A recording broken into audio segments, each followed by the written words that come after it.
ఆఖరి ఊపిరి వరకు ఉపకారం చెయ్యడం నేర్చుకో. అంతకన్నా పుణ్యం ఇంకొకటి లేదు. కురు పుణ్యం అహోరాత్రం అంటుంది శాస్త్రం. ఉపకారం చేయడానికి ఇది రాత్ర, ఇది పగల అని ఆలోచించకు.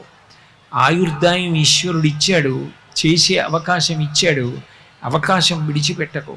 నీకు ఈశ్వరుడు ఏది ఇచ్చాడో అది సమాజ ప్రయోజనం గురించి వెచ్చించు.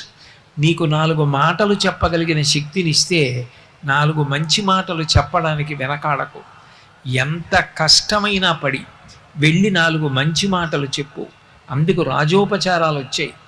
సంగీతం మీరు చూడండి, దేవాలయంలో పూజ అయిపోయిన తర్వాత గీతం శ్రావయామి, నృత్యం దర్శయామి, వాద్యం ఘోషయామి, ఇవన్నీ ఉంటాయి. కారణం ఏమిటంటే నృత్యం వచ్చిన వాళ్ళు 10 మంది ముందు నృత్యం చేస్తారు.